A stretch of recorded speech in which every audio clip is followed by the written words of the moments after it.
Hi guys, back with me again in my Positivity YouTube channel. I'm happy to see you again. Today I'm going to read part 7 of Wild Darling story.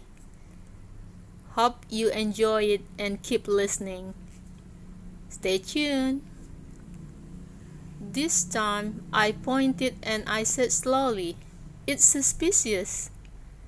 All the girls went inside the house. Safura approached the gate and said slowly, "Sit and look at under the gate. Is it a man or a woman?" I also slowly lowered my head when I came across a pair of men's shoes. I got up sharply and said, "That is a man, a man." Safura put her hand over her mouth and took it from my arm. We went a little farther. She said, "We have just come to this house. No one knew about our arrival. Who is this man?" I said, "What do I know? We didn't do anything in this house, so why should we be afraid? Maybe the gate went wrong, and something went wrong." Safura said, "I don't know. Go and open it and see who it is." I wrapped my head cover around my head and moved to the gate. He was still knocking, and he was not tired of knocking when I opened the gate. I laughed when I saw a tall boy with curly hair holding a halva dish, but I tried to behave normally. Both his eyes were on me, and he was not saying anything. I extended my hand and said slowly, "I think this halva is for me." But he seemed to be asleep. I took the halva plate from his hand. He noticed and he said, Yes, this is it is for you. Yes, we cook halva. We are your neighbors." Seeing his movement, I started laughing and said, "Thank you." The halva was colorful and fragrant. Sounds great. "Is it something else, brother?" But that boy was not in this world, and he was walking somewhere else. For a few minutes, I felt so fascinated that this boy lost himself in seeing me. I smiled wickedly and closed the gate on the boy's interesting face. Safura and I were laughing behind the gate at the boys talking and behaving when Belkis came out of the house and said, "What happened? Are you both crazy?" Safura said, "You didn't see that. It was a piri. It was not enough for him to weaken for a plate of halva." I said, "His face was pale. He had completely forgotten why he came." Belkis said, "Congratulations to you. They took the house of the angel aunt and all the doors were lost. And then you opened the gate to anyone?" Safura said, "We just came in this house. Nobody knows about our work. It's a halva and not as serious as you think." Belkis said, "Know yourself. Now he brings halva, and he will come again for the plate in the morning. The next day his mother comes for tea, and they also come inside the house. Explain why so many girls live without men and adults." I said, "I agree with you, dear Belkis, but this is a vow, and taking it has a reward." Belkis said sarcastically, "How much we adhere to the principles of religion." Everyone started laughing after Belkis. I emptied the halva and washed the plate when he came back for the plate to give it to him. But I remembered that I had cooked halva in the morning. I said to myself, "Well, when he brings halva, I also bring him halva. What difference does it make?" I decorated the halva plate beautifully and left the house without informing Safura. I hurried to their house. The house had 2 floors with a large wooden gate in gray. I stood in front of the gate and slowly lifted the gate chain to knock when an old man opened the gate. Although I didn't expect to see him, I smiled and said, "Please."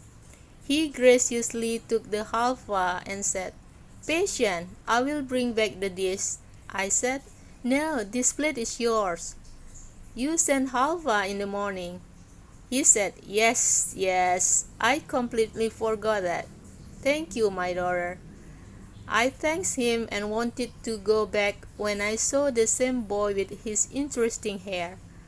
He was paralyzed again like in the morning and did not move. The old man said, "Come inside. Why are you standing?"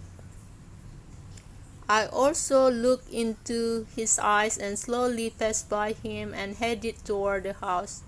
The old man shouted, "Yasin, where are you droning? Come in." But I knew what had happened to him.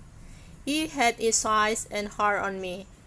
I entered the house with a certain pride and saw him again before closing the gate.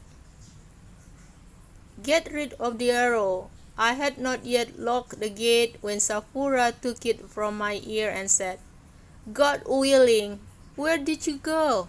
I walked around slowly and said, "Take and give. They broke halva, so did I. Of course, I'm sorry I didn't get permission." Safura lifted my ear with the same angry state and said, "Come and sit. I'm working with you." We went to the yard and sat on a rock. Safura said, "I know you are not my daughter, and you should not ask for my permission. But I wore a few more clothes than you, and I know this world is worse than it turns out. If the same boy who loses sight of you finds out what is going on in this house, he will not spit in his mouth. It's true that you are not a villain, but you live among the villains. I understand you are young and you have dreams and aspirations. But wait, Fariba, wait. I have raised a lot of money and I'm waiting for an opportunity to separate from this house and its people and live for ourselves." Then I proudly said I could have a daughter and my husband died. "Then you will be with honor and dignity.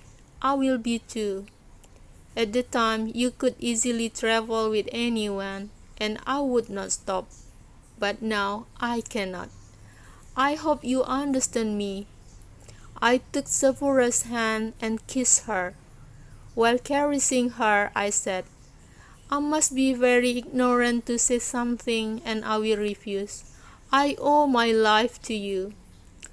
You were neither my mother nor my relative, but you work harder for me than anyone. I accept everything you say with your eyes closed." Safura was very happy and kissed my face. But I knew what I was doing. If the boy I saw was named Yasin, it would be an interesting pastime in my boring life.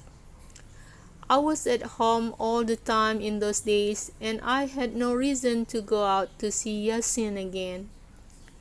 There was no mention of specific day in the calendar for me to meet him under the pretext of vows and sweet. But God knew in my heart how much I wanted to see him again, in the same state of astonishment and surprise. Ironically, there was an opportunity to go to the market. I also excused my headache and stayed home. Although Safura kept many secrets, but I had some interesting thought and I didn't go. After Safura left, I searched among my clothes to find a suitable dress with a jeweled black head cover that I liked the most, and I made Safura's coat more beautiful to my eyes, and I went to the neighbor's house. I didn't even know what to say to enter the house behind their gate, but I left my heart to God. In the name of God, I knocked on the gate. After a few minutes, the little boy opened the gate and saw me and asked, "Who are you dealing with?" I really wonder why the main boy does not open the gate once like in the movies and stories. Once, his father, his brother, I lowered my head again and said, "Are you Yasin's brothers?" He shook his head left and right and said, "No, Yasin is my uncle." The boy asked, "Are you working with my uncle?" That's all for now, guys. I will see you again in part 8 of Wild Darling story soon. Hope you enjoy it. Don't forget to like, comment, and subscribe.